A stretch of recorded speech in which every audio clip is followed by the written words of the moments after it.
Welcome to your weekly dose of BSD Now, catching up to the BSD. We have a lot of cool stuff to report to you about Dragonfly BSD, OpenBSD, a BSD Phone, which might be interesting to some of you. NetBSD got a new release, and there's also new stuff from TrueOS. So stay tuned for your weekly dose of BSD Now.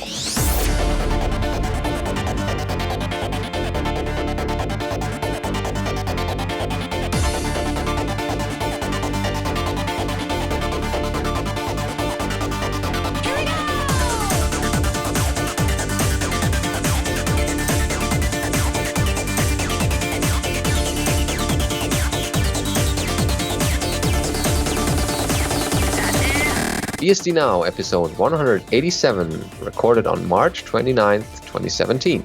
Hi, I'm your co-host, Benedikt Reuschling. And I'm Alan Jude.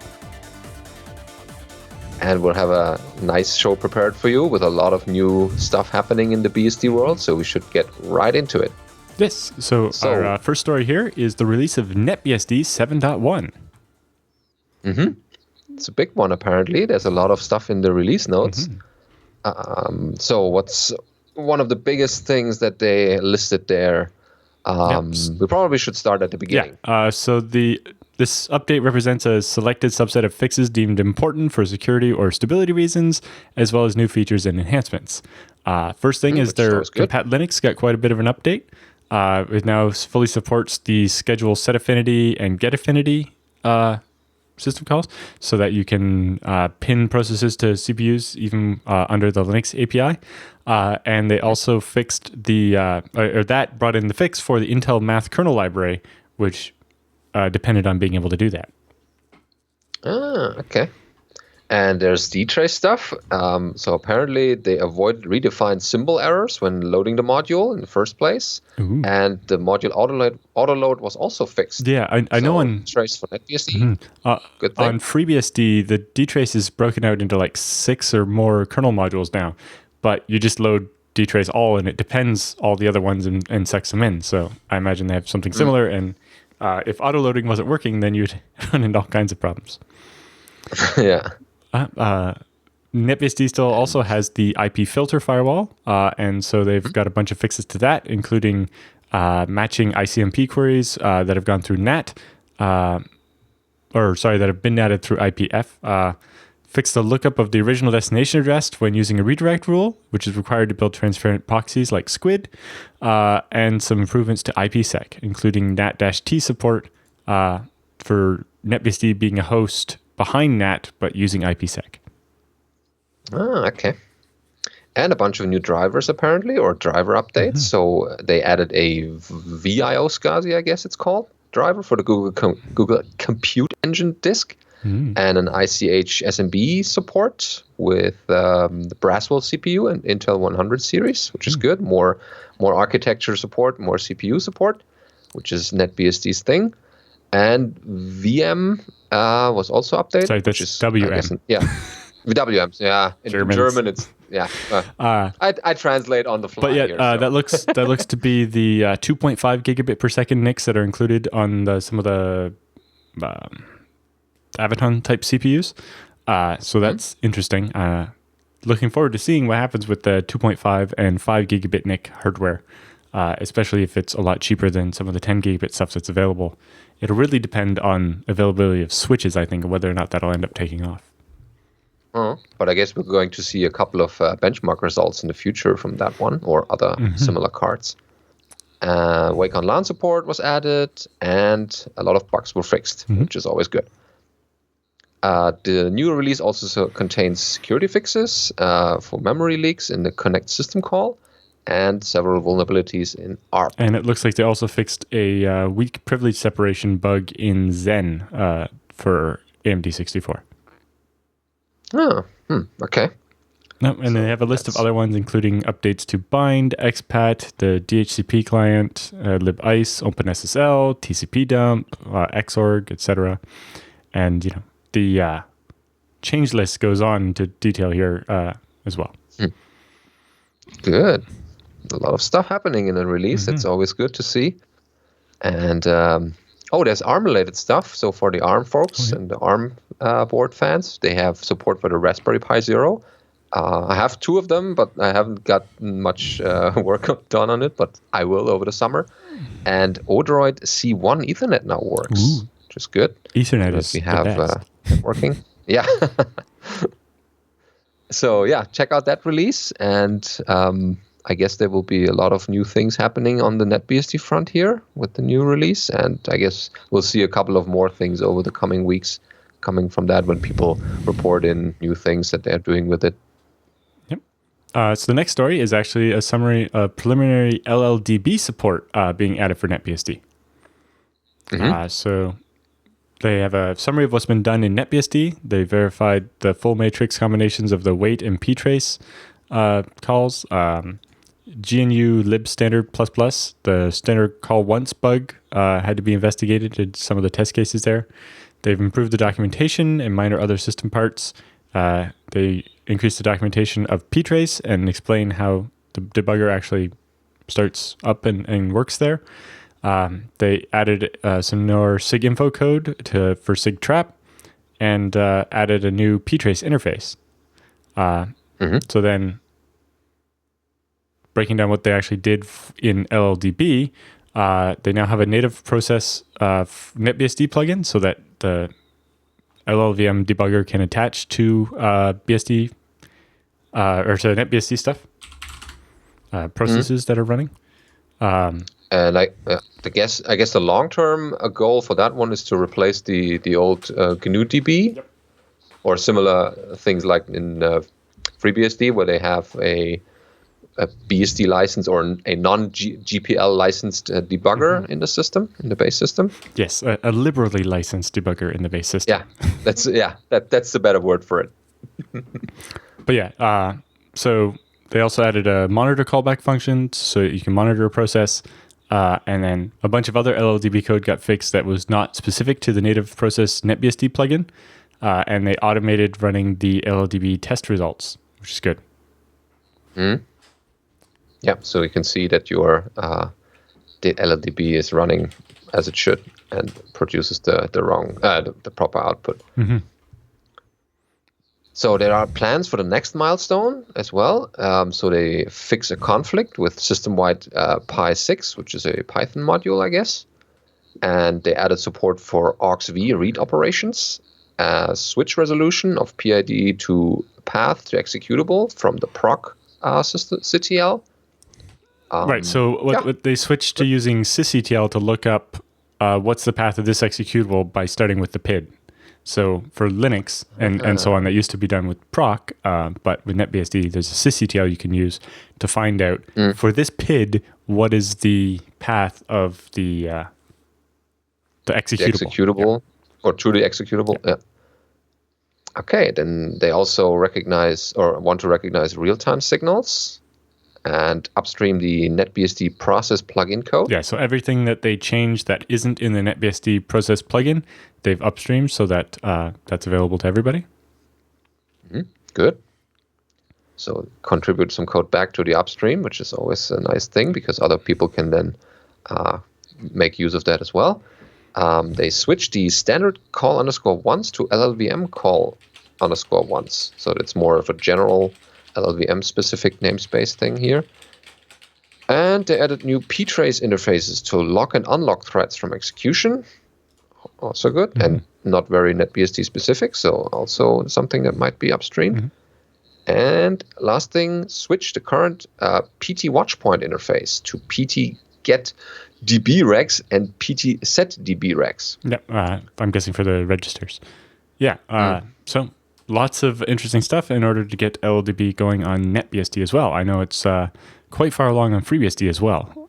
So with all that, it looks like Clang LLVM and related tools like LLD and LLDB seem to be making inroads on NetBSD and OpenBSD as well, and not just FreeBSD now.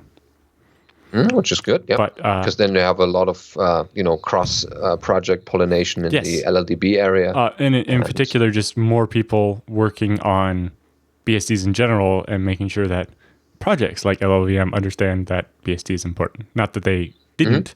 But having lots of different BSDs working on it means more attention, and that's better for everybody. But it's definitely worth checking out the blog post. It's quite a long blog post explaining all the little bits. So if you're interested in debugging and so on, definitely check it out. They even have a graph of the number of tests that are passing as they increase the number by 45% with their changes. So there's a lot more tests that are passing now. Yeah. It's one thing to write tests, but the other thing is to let them pass. Yes. Well, in this case, yes, is to make changes to LLDB so that the tests actually pass. Good.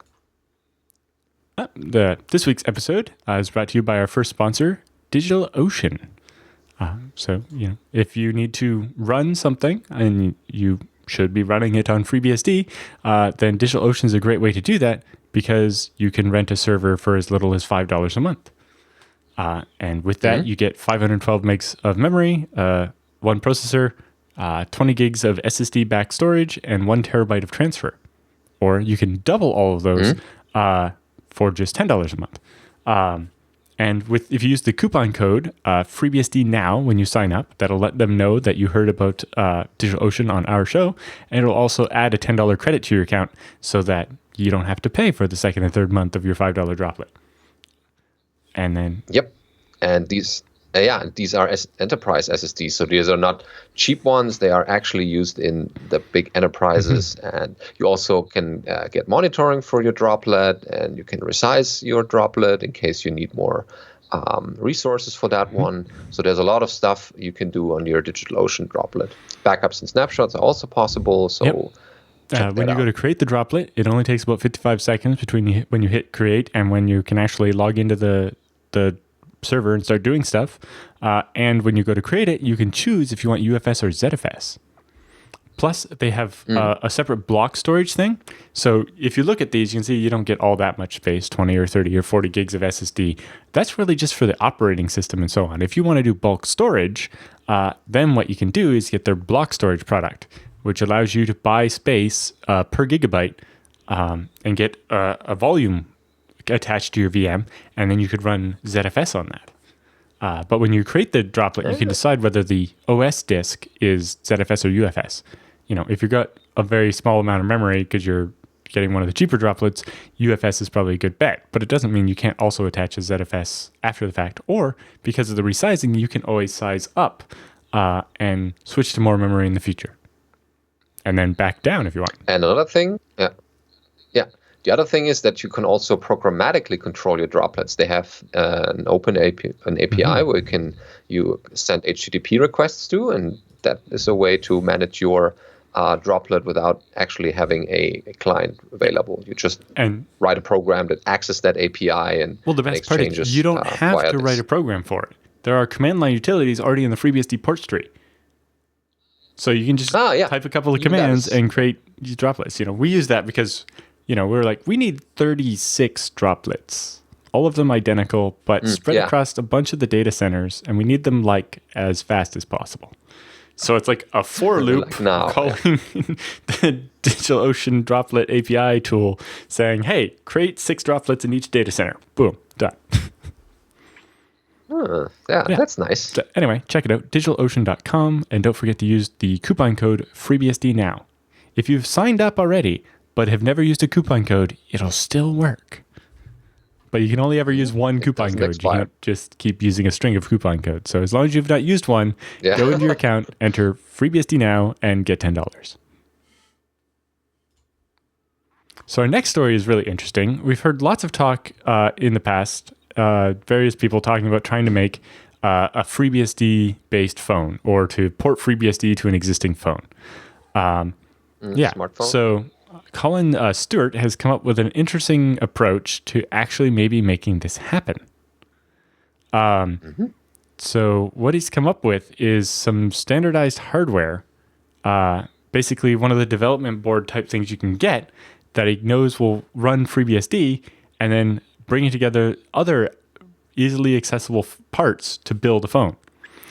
So his basic idea for this was to have an x86 based device.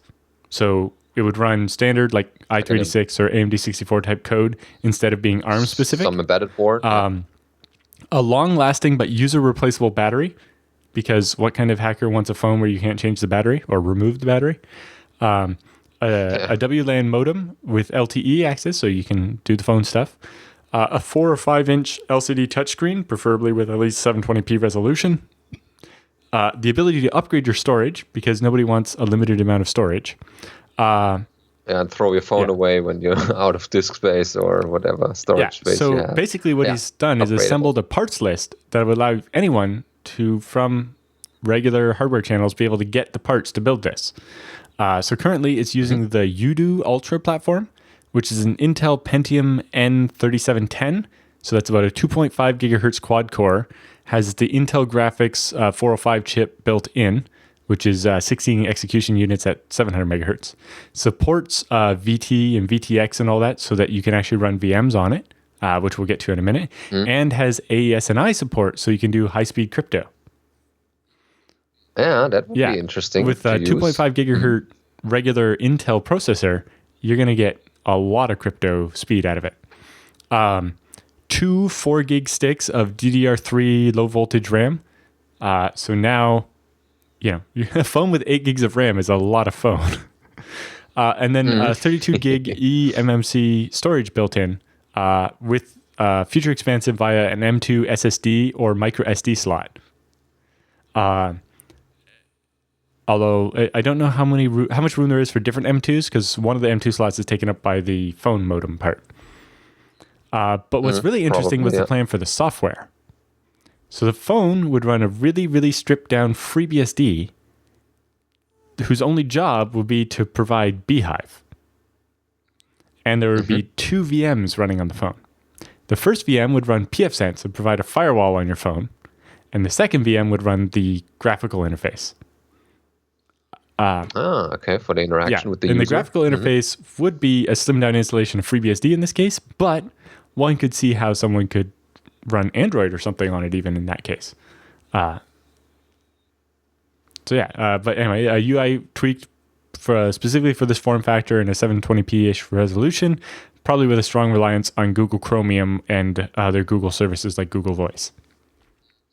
So you can have voice commands and tell it to call people or Google Voice in this case is their telephony thing. Oh, right, the voice. Well, it's providing phone numbers and so on. Is that still being used? I think it's mostly Google only in the US though. Anyway, and there's the parts list. If you scroll down on the webpage, there's the actual parts list that you can order. There's the dev board, a 5-inch 800 by 480 resolution screen. So that's slightly lower resolution than they were originally targeting, but it's a regular thing you can buy from Adafruit, so it's easily accessible. You're not custom ordering somebody to build something. It's something that any kind of Raspberry Pi type store will have in stock. Then he picked a WLAN card that'll do the LTE, and it lists which bands it'll do. And he offers an alternate model for people that need different bands. So I think the North American, Europe versions part list will be slightly different. You need a slightly different model of the card. But then an M2 extender with SIM card connector to actually put a SIM card in it for your LTE part. Uses Intel wireless that uses the IWM driver, so that already works. He hasn't quite sorted out exactly what antennas and leads you'll need to connect all the stuff, but a 12-volt battery pack with charger and power supply. And he hasn't picked a keyboard, but if you look down in the project updates, he's got some discussion about the keyboards. And he decided not to put a camera on it currently, partly as a privacy feature. Is there also a plan for a case for it to put it all in? Yeah. Because it's going to have a lot of peripherals, I guess, that needs to have most of the stuff will go into the board, so there's that. But yeah, so the actual motherboard part is just starting to ship from its Kickstarter campaign from last year. So we'll expect updates on this project soon when the actual motherboards arrive and he can start trying to actually put this all together. But he also has some thoughts on keyboards, where he's picked out 2 different keyboards that he likes, actually based on another podcast he watched. and they were talking about these small foldable keyboards. Yes, it'll be interesting to watch this. Yeah, that would be interesting to follow along over in particular, the next few months. The x86 basedness of it means that you don't have to worry about software so much. Everything will just kind of work, and it means you have a more similar to your PC architecture for as far as detecting the different devices and so on. But yeah, I don't know if this is ever going to be a mass market phone, but it definitely seems like a better approach than the BSD crowd is probably interested in that, or the people who want to be independent from a specific vendor and build it on their own software or whatever. But I think mostly it's just that compared to a bunch of other projects I've seen where they've had the idea of making a FreeBSD powered phone, this one has the best chance of going forward some more, just because it's anybody can take this parts list and put it together themselves. You're not having to, well, we need to do a Kickstarter and be able to sell at least 100,000 of these in order to be able to tool the manufacturing process and actually start building them. Yeah, so this looks, or if people just don't want to build a phone, they can also use it as a home appliance, or put a bigger screen on it and it's a tablet server that they're running. Yeah, same concept.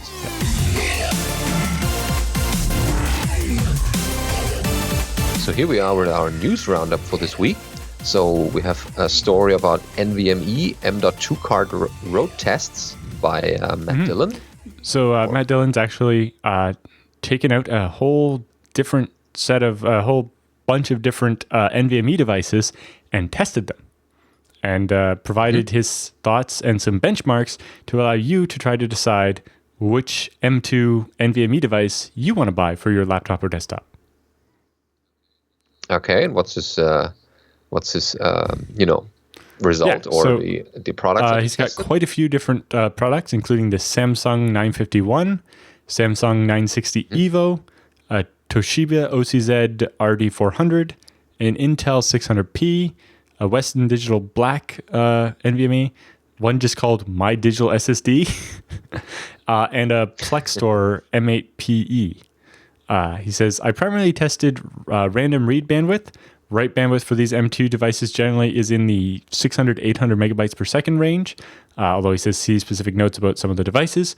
And he says what I would expect from the M2 form factor due to the fewer NAND command channels than you get with like a PCIe one. These tests are with roughly 250 megabyte devices. Devices with higher capacity are likely to have more bandwidth because you have more cells you can work with at once.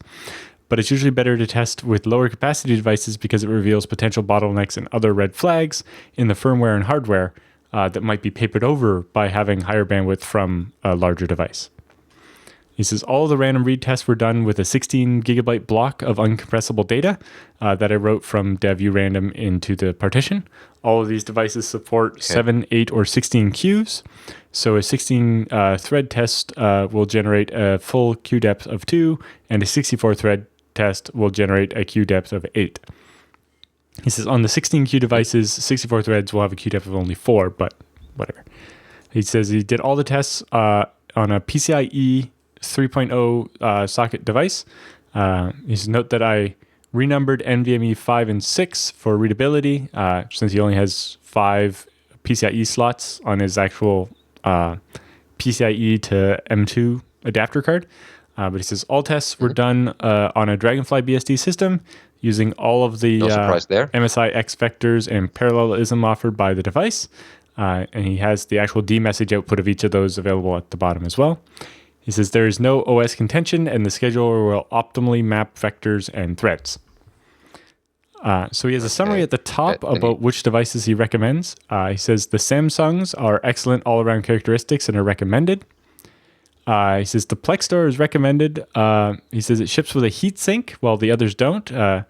This particular device isn't the fastest, but it delivers high, consistent, good performance, and the temperatures are well regulated, probably partly because of the heatsink.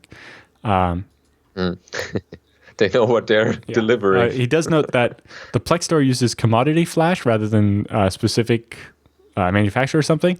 So devices bought at different times or even two devices bought side by side might not be exactly the same because it might use different stuff. So you have to be careful when shopping for those.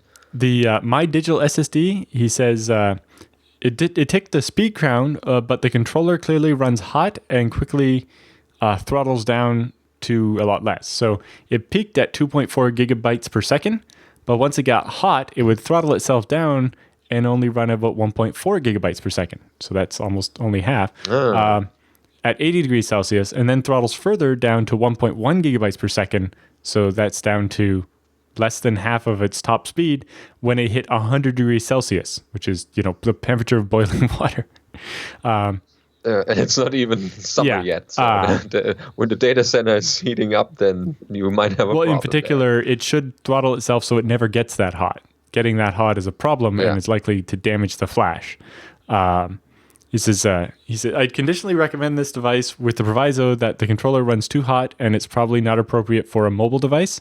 Consider buying a third-party heatsink to put on this device to help get the heat out better. Just in case. He says, also note that this device probably uses commodity flash, so your results, again, may vary. You maybe just got lucky with one that was actually that performant. With the Toshiba OCZ one, he says he doesn't recommend that one. Recent tests, during test results, it had decent test results, but the controller appears to allow the driver to overheat without throttling or flagging the indication at all. And so that really makes it questionable whether you want to do that one, because sure, it keeps going and providing high results, but eventually it will cook itself. Just not a very good recommendation to use. Same with the Western Digital Black one. Similar. No, they're similar. You would recommend it, except the SanDisk Planar TLC NAND, and the endurance is only 80 terabyte for the 256 gigabyte model, which is totally unacceptable. Right. So if you write to the Western Digital one too much, it will wear out. And then he didn't like the Intel 600p one. For many reasons, he says just don't buy this device. And then he's still waiting for his crucial Micron M2 devices to ship so that he can test those. So we can look forward to an update in probably a couple of weeks when he gets some more devices in for those to be tested. And as more NVMe devices appear on the market, the more crucial it is to find the ones that are solidly manufactured and don't have these overheating problems and still deliver decent performance. He also breaks down the fabricators of the NAND, saying Samsung has got 3D NAND process. Micron has the 3D NAND process, but they also have the 3D XPoint. They're the joint venture with Intel, although these devices aren't the 3D XPoint yet. Then SanDisk is what was being branded as Western Digital. Again, it can also depend on their product. Right? You have MLC and TLC and so on, and 3D NAND. And he's got more background on each of those. He also looks at some of the PCIe 3 bandwidth, where the limits are actually in the PCI bus, not necessarily in your device. He's got some ideas about heatsinks and so on, but then he gets down into the benchmarks. So on the Samsung 951, he found that with a 512 byte block size, he got about 81 megabytes per second, or 133 if you use 64 threads instead of 16. Whereas if you went to 4K blocks, it went from 81 megabytes to 635 megabytes. Or if you use more threads to keep more work on the device, then it went up to about a gigabyte a second. That's one of the interesting things about NVMe is unlike a regular spinning disk, which can only do one operation at a time, NVMe can do many. So most of them will have 8 or 16, or with the full PCI devices, you can get up to 64 concurrent operations happening at once. Or rather, 64 queues that you can fill with operations. And since each operation's taking, small fractions of a second, like sub-millisecond time, having a list of things for it to do means it can get those all done more quickly. So you want to fill up those I/O queues pretty much. So that's partly the problem, is that if you fill it up too much, with, say, all these reads, and then you have a write you really need to get done, you don't want it stuck 64 commands behind some other stuff. So you got to balance it a little bit. But in order to get the most out of the device, then you do need to do that. So then the top bandwidth for this device seems to be about 1.65 gigabytes per second, which you can't quite reach even with 256K blocks. But if you use 64 queues, you can hit that as small as 8K blocks. But it seems once you get past 64K with 64 threads, you actually start to run in some limit and actually drop the speed slightly. Yeah, so it's finding the right balance between threads and the block size and all these things. So yeah, that's why we do these benchmarks. So that was random. What's interesting is that doing a sequential read, so reading in a straight line of 64K blocks, did only about a gigabyte a second, which is interesting. It says a special note about this device.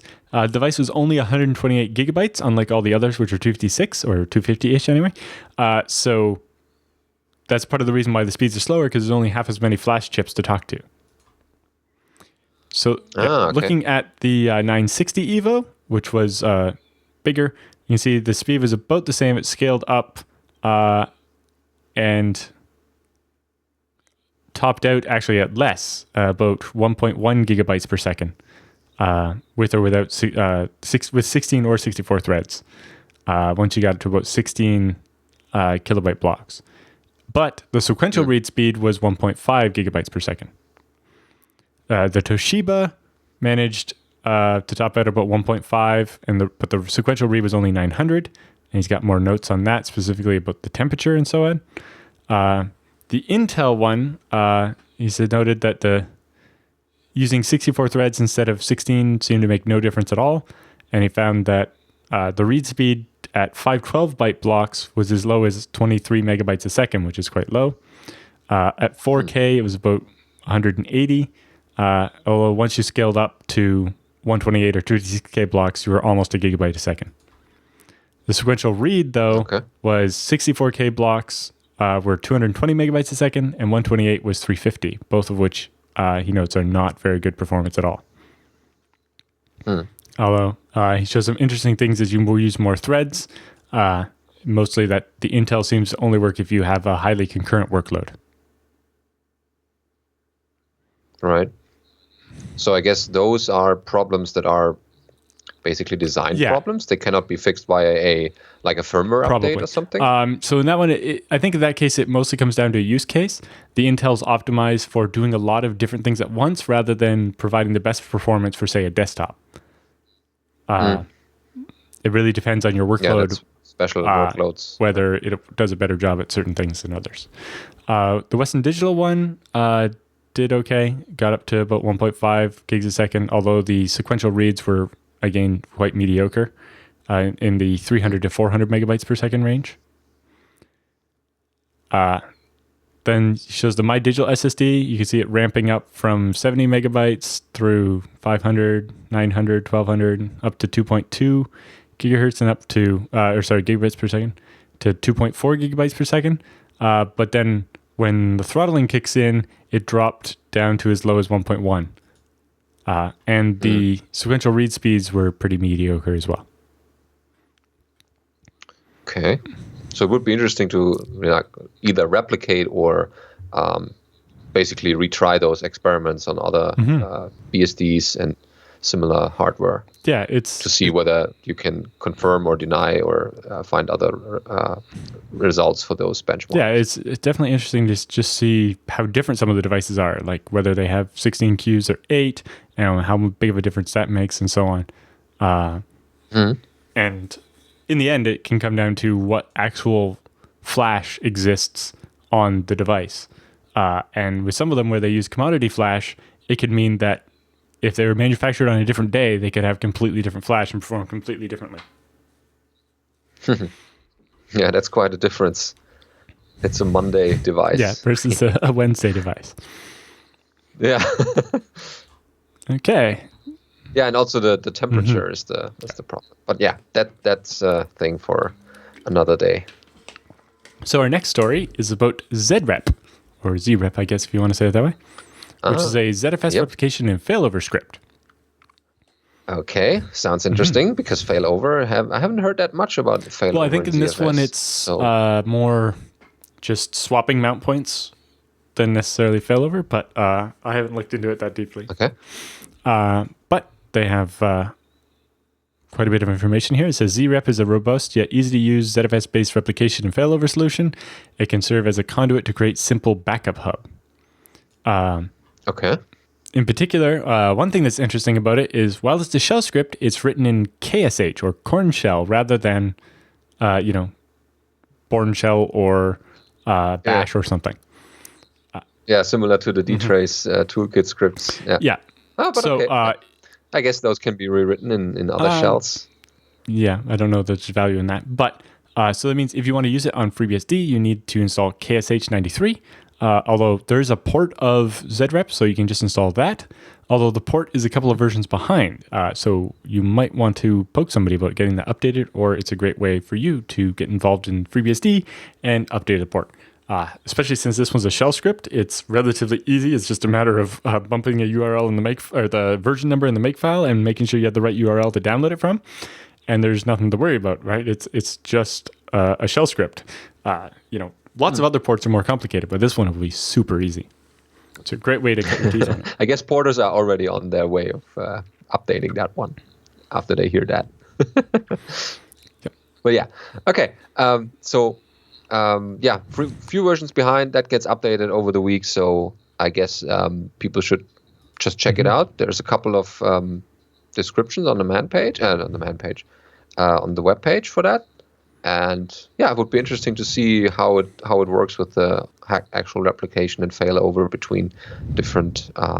Is it mount points or is it data sets? Data sets. Although a data set is usually mounted. So. But yeah, for their list of why you should use ZREP over some other tool, it says it's safe and it has some locking and other sanity checks.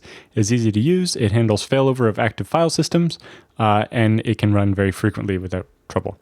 In general, it's fairly easy to do. You do ZREP init and give it your pool, your destination host, and where you want the dataset to go there.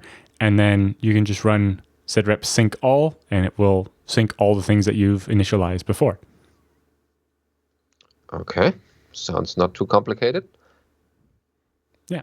You can control how many snapshots to keep on the route side and so on with a user property. It looks relatively straightforward. So if anybody's actually used this before, I'd love to hear from you. They note that it works with mbuffer or BBCP as well, so that you can buffer it or see throughput as it's going and estimations and so on. Yeah, send us a review if you checked it out, tried it on your system, see how it goes, write up something, and we'll put it on the show. Yeah, we'd just love to hear more about it and see what people think. Our second sponsor this week is IX Systems.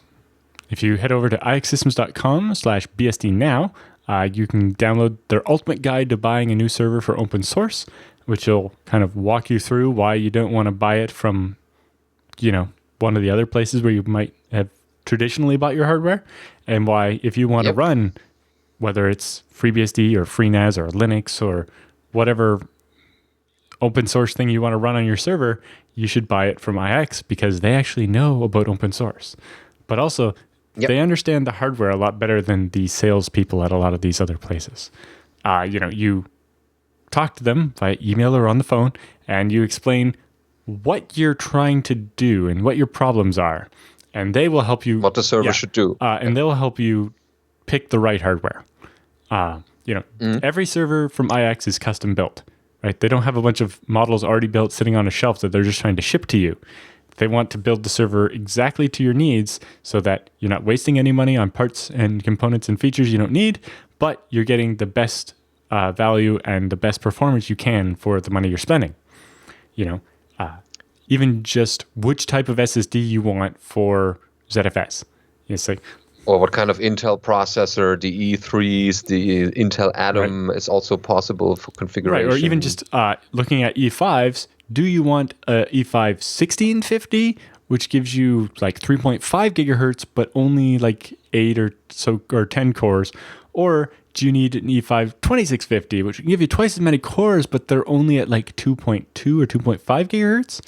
It's like, well, you know, if I have a single core workload, the higher gigahertz might be better. But if I have a well-threaded workload, my total gigahertz will be higher with the 2650. And so, you know, they understand those differences and can help you pick what is right for you. Or, you know, the first time I built a large ZFS storage server with IX, I was like, I don't know if I should lay this out as a bunch of RAID Z2s of like 6 drives, or if I should do a bunch, like a bigger one of a 12. And it's like, how do I decide? And, you know, I got to talk to one of their ZFS experts, and we walked through the decision and decided what to do. Yep. And also the question is how much networking you want to do. You want a dual NIC, 2 port per node, or a quad core, or quad core NIC, quad NIC. How many drive bays? All these things are important decisions that you need to make when you are configuring a server for your open source. And the best part is they burn it in for you. So they run their tests for 72 hours after they build the machine and shake out any problems that are going to happen before they ship it to you. Right? In case the disks are failing in the first 2 the days chance, or so, they won't ship it to you. The chance of a disk failing in the first 2 days is the highest in the entire lifetime of the disk. So having them take care of that means that you get disks that work and you don't have to think about it. There's nothing worse like getting a server and you put it into production, and on the second day it already has a died hard drive. So IX systems will make sure that you won't get one of those. Plus, they have a great warranty for the servers, and they'll stand behind that. Okay, so now we have an unusually large rapid-fire section to get through.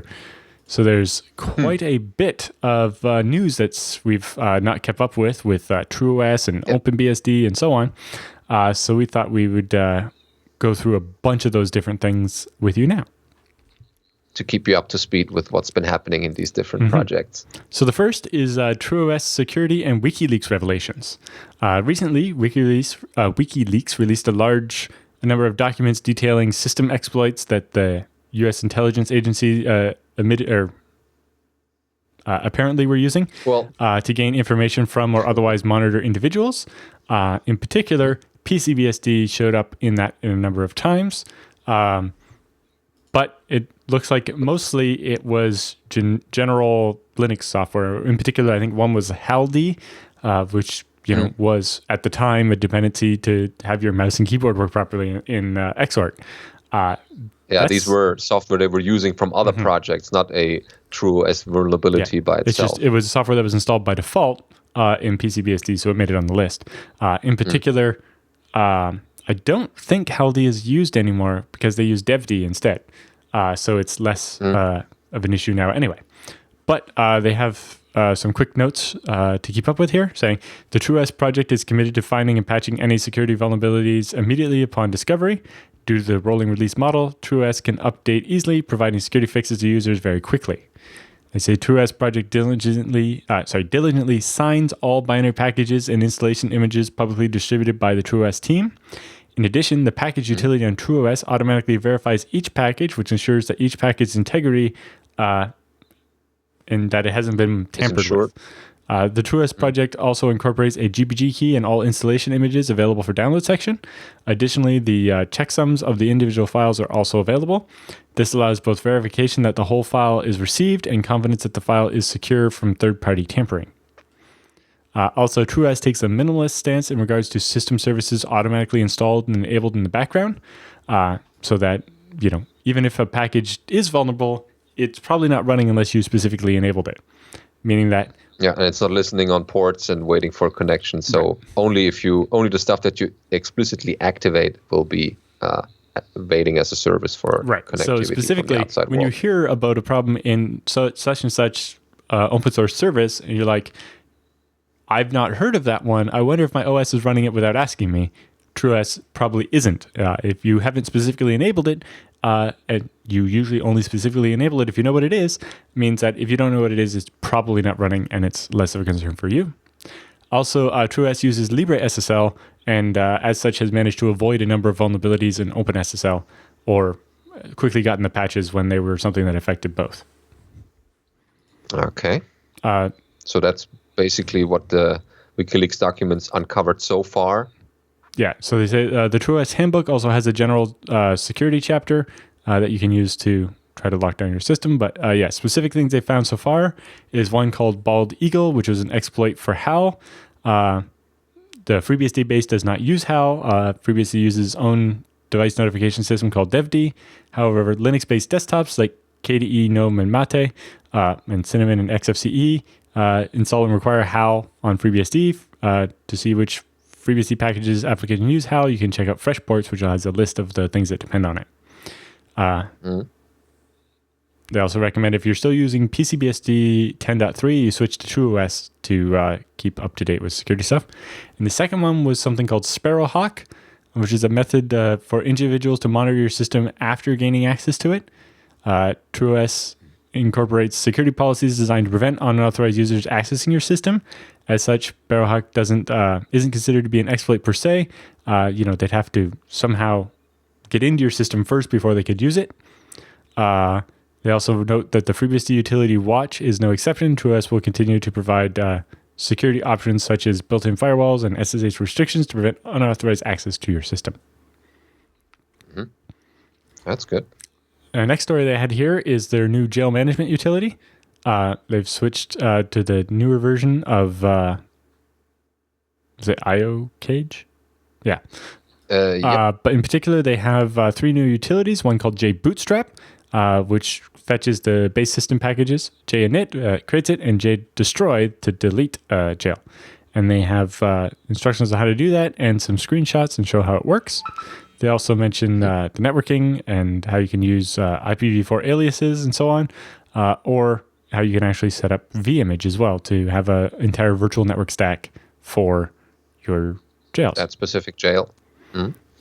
Cool. I've been this playing is around with IOCage. Yeah, so this is separate from IOCage. They say, well, we still recommend IOCage for advanced workloads, more complicated networking setups, plugins, XJails, and all that other stuff. If you want just a simple, straightforward jail, their little J tools there might be faster for you. Cool. Okay, so we should check that out, see what it does or what it can do above the normal jail utilities. Yep. Then we have a what video else here. Do we have? Ken Moore spoke at the Ohio Linux Fest about sysadm, their new API and tool for that. If you haven't seen this video, you should definitely check that out. It's on YouTube. Yep. And just noticing there's right beside it, there's a related video that you might want to check out. Michael Lucas giving an introduction to ZFS. So if you're still new to ZFS, it's worth checking out from that same channel. Mm-hmm. Okay. Yeah, so there's a lot of new things for people to check out. And yeah, so these are is that all from the TrueOS? There's one more here. Community Spotlight, the basics of using ZFS with TrueOS. So this one is a thread over on their discourse forum. User Rob Griff 444 wrote up a very detailed thread about some of the basics of ZFS. And the TrueOS project just wanted to highlight that and thank him for the contribution. And they've converted some parts of it into a nice blog post here. But it covers a lot of the basics of doing stuff with ZFS and specifically stuff with the TrueOS tools that they have in their system. And how boot environments work and so on. Oh, wow. That's a lot of text. Yeah. In particular, like using the Light Preserver tool to automatically create snapshots, how to recover your root system if an upgrade doesn't go well, things like that. How to recover individual files using the Insight File Manager, lots of stuff. So this is mostly ZFS features, but how to use them the easier way in TrueOS. Yeah, with a nice GUI around it and helpful utilities to help you set it up. So switching gears a bit, we have OpenBSD rundown of news. First one is obviously that OpenBSD 6.1 will come out in May. It's already been scheduled. And no day before, no day after. May the 1st is the one. It doesn't have a poster or a song yet by the look of it. They're still working on that bit. Oh, there's still time. but they've already published the keys for their Signify stuff, and they have a growing list of what's new, including support for ARM64 using Clang. The Longsong platform now supports the 3A CPU. They retired the ARMish Spark and Zarus platforms, and a whole new list of drivers they support, including a bunch of ACPI stuff, a driver for feeding Hyper-V's entropy daemon,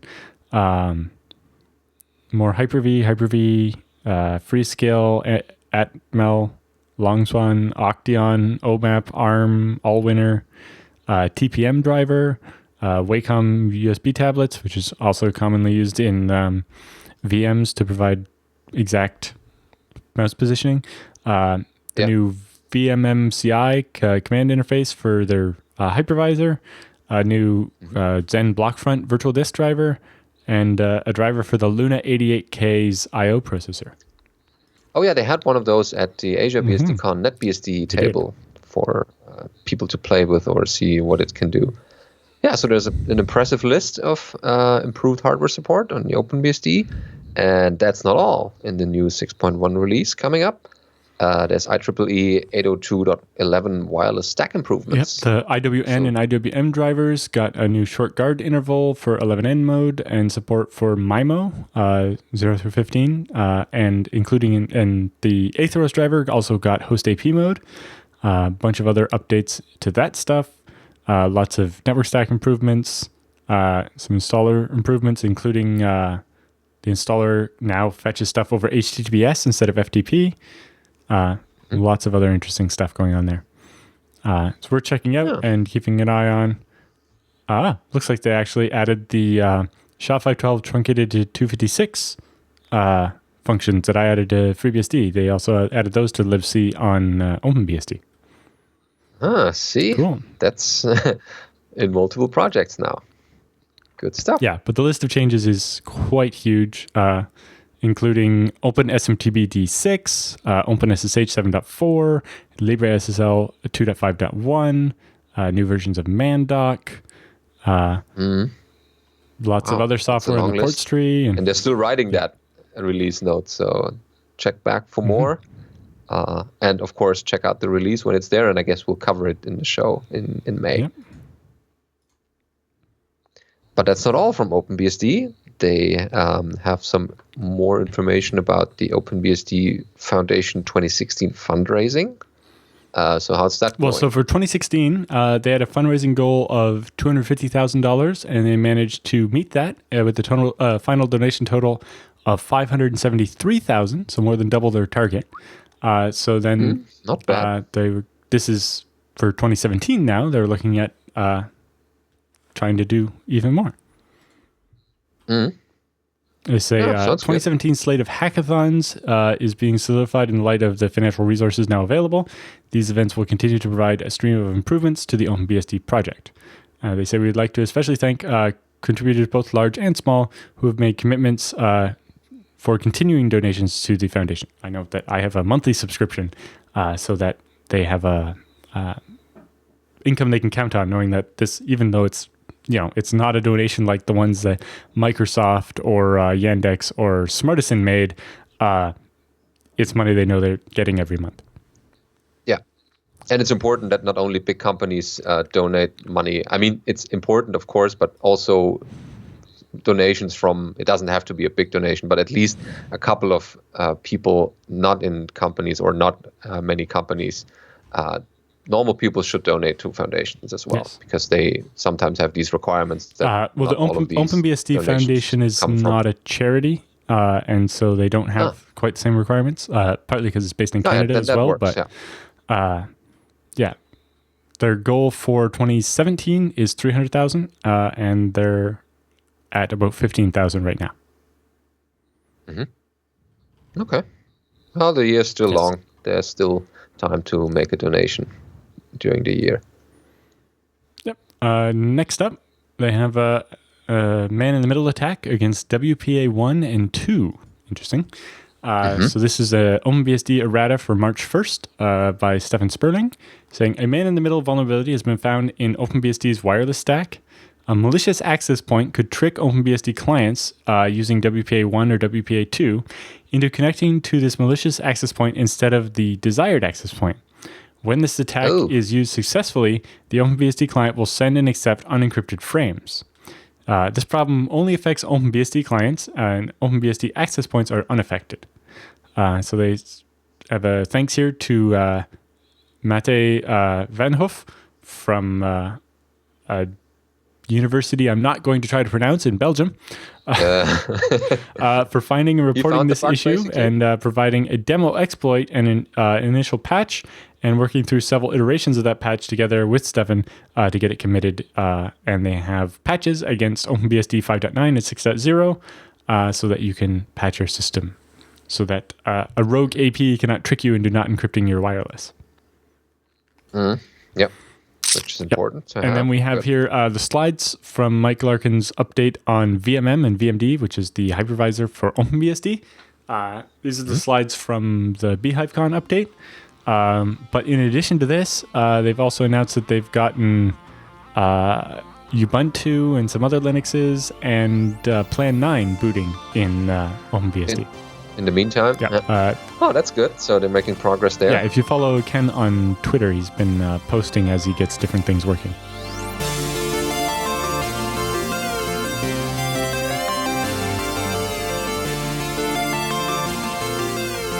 And now we're covering your weekly BSD bits with a couple of news from the HardenedBSD project. So in this one, they are introducing CFI. So what is CFI? It stands for Control Flow Integrity and is an exploit mitigation technique that helps prevent attackers from modifying the behavior of a program and jumping to undefined or arbitrary memory locations. And apparently Microsoft has implemented a variant of that called CFG, Control Flow Guard. And the PAX team has spent the last few years perfecting their reuse attack protector, RIP, CFI, CFG, and RIP, and all attempt to accomplish the same goal, with RIP being the most complete and effective implementation.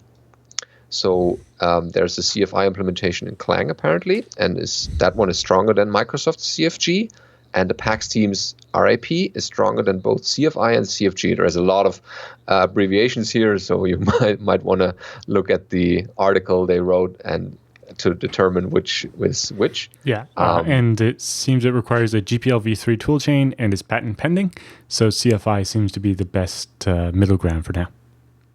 Mm-hmm. So that's coming to, or is already implemented in HardenedBSD, at least partially. And as of this writing, the following applications have CFI icalls disabled, so MD5, less, mail, top, tsort, VI, beehive load, PWD makedb, sendmail, and services. Yeah. So the MD5 binary, that also covers all the other hashes. It's one binary that's just hard linked to the different names, and then based on that does the different hash. So that includes, SHA-1, SHA-256, SHA-512, and even the scheme, and all the other hashes that are supported. It's all just one binary. Mm-hmm. And since that's part of Clang, I guess other projects can make use of that as well that are using Clang. Yep. So I guess HardenedBSD is using that as a kind of a first project doing that, and I guess they will add more utilities and applications over the next weeks and months. Mm-hmm. So if you are interested in that, check that out from the HardenedBSD project. Yep. So next story we have is the latest version of IOCage, which is based on Python 3, is now available. Well, it says here in the notes on GitHub that it's not yet available in ports. It actually is now. That's the news we're bringing you. But Freshports is currently down, so it's hard to show a website for. But yeah, so there's now a Py3 IOCage, which allows you to now have IOCage as your choice of either Python 2.7 or 3.6. This way you can have either. Ah, okay. So is that a bug fix release, or is it a well, it's a different version of the scripting language Python that IOCage is based on. Okay. So there's no implementation-specific new things, but they're using the newer Python version. Yeah. Okay. It says the default version of Python on FreeBSD is 3.5, and that's part of the reason why they didn't have a 3.6 available yet. But it's mostly allowing. So you can only. I thought for a while you could only have one of the Pythons installed, and so this way you can use IOCage either way. Yeah, some of the things might not work with the newer Python 3. I saw a couple of other ports that have problems. But IOCage having the ability to work with either seems to solve a lot of problems for people. So you can switch back and forth and see what works best for you. Yep. Okay. And there's another story from Dragonfly BSD. They did a network performance comparison, and so they did Dragonfly BSD versus other OSs. So they tested it against the FreeBSD. They tested a couple of Linux versions from the Linux kernel, and did some basic network comparisons. Yeah, specifically looking at HTTP short-lived connections and seeing how many could be handled. What's interesting is that the variance was very low on FreeBSD, whereas there's only one, the generic no debug kernel they used with a specific release from head. And so what's the performance? So they describe basically what the setup looks like and what kind of settings they made to sysctl and loader.conf, and also what kind of specific tuning they did in the other comparison OSs. Yep. So in Linux, they disabled the firewall, and SE Linux, and all these things that might impact the performance measurements negatively. And they have some charts from the results that they received. And so, that looks kind of interesting. Yeah, so this was presented at AsiaBSDCon as well, and there were some interesting questions raised during the talk and so on. So hopefully the video of that will be available shortly as well. So people can watch that and see what kind of questions that one got. Okay. Yeah. Already covered that one. Skip it. So the last thing we have is Knoxbug, which is the Knoxville, Tennessee BSD user group. They've been having their meetings. Actually, they just had their last one, I think, last night. But they have a recap of the different things that they've covered so far this year to give you an idea, and in hopes of attracting more people to come to the meetings. So in January, they had the Pizza Pie meeting where they had pizza and a Raspberry Pi install fest. And they said it was a really fun meeting. It was a relaxed, low-key event, having pizza, BSD installation, and socializing.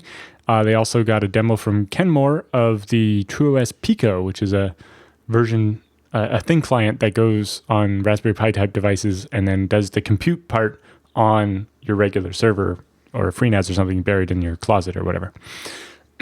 In February, they had a meeting about OpenRC on TrueOS and some of the stuff that's going on there. And they were talking about a bunch of other things, including PackBSD recently. So in particular, they're trying to invite people from other projects to come to their bug as well. It's mostly FreeBSD people so far. But they're trying to get some PackBSD people, which is a Linux variant, or I forget if it's FreeBSD using the Linux package manager or a FreeBSD kernel with a Linux userland in the package. I forget. Anyway, Dragonfly, OpenNet, Ubuntu BSD, and all the others to try to come together and make their meetings larger. Yeah, if you're in the area, check out their meetings and do some idea sharing and talk to people and have a good time with BSD folks. So this week's episode was brought to you by Tarsnap. Go to tarsnap.com/BSDNow and call in your $5 and start backing up your files properly. Into the cloud, but securely and encrypted, of course. Yes. Online backups for the truly paranoid. making sure that the data doesn't leave your computer until it's encrypted, and the only copy of the encryption key is yours, so that by destroying that key, you can ensure that no one can ever read that data. Yep. And even Colin cannot access your data, even if you wanted to. Yep. And the other nice thing is that the source code for the client is open, so you can read and audit that source code and compile it yourself to know that what you're getting is what it actually says on the tin. And while you're reading the code, you can already check out whether you find some bugs, because Colin also has a Tarsnap bug bounty program that covers things like typos or critical bugs you might find. But a lot of people have already gone over the code, and apparently there's not much to find there. Yep, but the bug bounties are also doubled during heading up to releases. So when he does a beta ahead of a release, all the bug bounties listed on the website are doubled. He also has this Hall of Fame where you can see that some people have found lots of bugs. People found something. Ralph Codry managed to find a total of 150 different bugs that added up to $1,039. I'm guessing a bunch of those were typos and stuff. Yeah, I guess.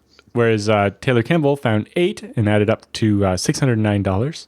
And Tim Bishop found 3 that added up to $320, and so on. But, you could find one and get your name on the list. Yeah. I saw someone actually... But it's hard. It's hard. It was funny when he was talking about this particular bug bounty program at BSDCan. Somebody pointed out a typo on his slides, and he paid them $1 during the talk. Okay, I didn't know that. Yeah, that can happen. Yeah, so he's very open about that, and people who are versed in security and finding bugs that could make some money out of that. But I guess Colin is very, very cautious about what kind of code he writes and how secure it is. Yep. So if you look down past the Hall of Fame, you can actually see where the major bugs are, who found it, how it was paid out, and some of them even have blog posts about it explaining how it happened and providing an analysis. But all the minor bugs have a one-sentence description letting you know what has happened, how much it was paid for it, and what version it was fixed in. And then down at the bottom, he has the harmless bugs. And yes, we can see that Ralph Cordry's 56 of his bugs were minor and were paid $10 for. Whereas the top half of that $1,000 Ralph got was worth more. And then you can see that the cosmetic errors, 85 of them were like $1 and $2 fixes. But it's all broken down. Yeah. And if you have questions about Tarsnap, there's a lot of stuff in the support section on the website. Yep. So there's a Tarsnap documentation, of course. There's also a EFNet IRC channel, Tarsnap, and a mailing list. And you can also contact the author itself. So there's a lot of ways to learn about Tarsnap. And the best way, of course, is to just use it and try it out. Okay, so last thing we have is feedback and questions. Sadly, we don't have very many this week because you, the audience, has not written in enough emails. So please write us more emails. That's feedback at feedback at BSDNow.tv. Yep, we love to hear from you. So the question that we got is basically asking us. So let's start at the beginning. We are a Linux shop that recently merged or acquired a shop that's mostly Windows. Total of maybe 10 servers, some with services on bare metal, some running Proxmox, providing mostly web hosting services. All services include email, web hosting, DNS, DHCP, radios, NTP, TFTP, config management, monitoring, and all the usual other stuff. So that's not very unusual. So anyway, the question asker basically has listed or had listened to enough BSD Now, which is good. Thank you for that. That he's starting to think about a move to BSD only shop would be a good option for him. However, there's a push by the consultant that's supporting that company that supported the acquired shop that's supporting Windows on VMware due to its prevalence in the industry everywhere. The question is now whether the Beehive and Jails could do work or work equivalently for the VMware that they're already using. They're basically running some services on bare metal for what they believe is a performance benefit. We can continue that way, or whether Beehive or Jails enhance our security profile, we should move that way. What's our comment about that? So for performance difference between VM and bare metal, it mostly comes down to what type of performance you need. CPU performance in Beehive and most other VMs is pretty much 99% of the bare metal, unless you have contention with other machines. However, disk I/O is usually the one that gets slower because you're emulating a virtual disk that you have a file system on, and then depending on some stuff, that means that on the hypervisor, you're then writing that the stuff that's written to that virtual disk is then going into a file that's going on top of another file system that eventually talks to some disks and so on. If you're using there's a whole lot of stacking and if you're using say ZFS and a ZVol, maybe it's slightly better, but it's still not perfect. Although then you have the option of say doing iSCSI or something and passing the a virtual device or a whole device through into the VM. Yeah, so Beehive can probably handle most of the stuff, and maybe increases your security footprint. Yeah, you could definitely do some of the stuff like DNS, DHCP, NTP, TFTP, and depending on which type of config manager it is, that from BSD, and maybe need fewer Windows machines or do more of it on one machine with VMs or jails instead of having as many separate machines. Yeah, consolidate a little bit more. Yeah, basically where Beehive falls down is if you need something like live migration or something, then you're kind of looking at VMware. Although your other option is Xen. So FreeBSD can host Xen VMs, and it has live migration that works and everything, and it's a bit more of a, supported by the market, and it's what people in the industry know what Xen is and how it works. There are tools and migration scripts out there to move into Xen world. Lots of tooling and documentation and so on. So it might be a better middle ground to look at Xen on FreeBSD. It has a few more of the VMware features, but without the VMware price tag. And combine that with CFS and the features that offers is a very good thing to try out, because it can give you a lot of new storage options or a whole new view about how you manage your storage, whether it's your VM storage or your regular storage that you're managing on those machines. So that might be a thing you might want to check out. Yeah. Beehive should work, but if you need live migrations and things of that nature, Xen might be a better option. But both of those you can run on FreeBSD, and you can get a bunch of that stuff away from Windows or isolate the Windows into VMs. Again, the main advantage to bare metal is if disk I/O is the main performance that you're worried about. If it's just CPU, the VMs will not really hurt you at all. Yeah, and for the servers, you can basically try to run them in parallel and see how it goes without interfering with each other, of course.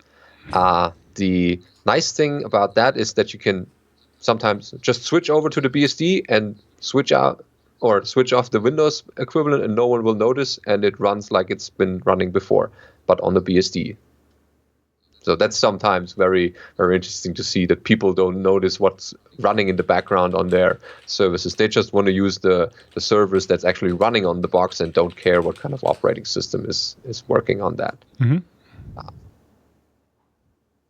And security-wise, I guess there is stuff happening in the security world all the time, but Windows provides a much bigger attack surface for exploits and all these bad things that are out there.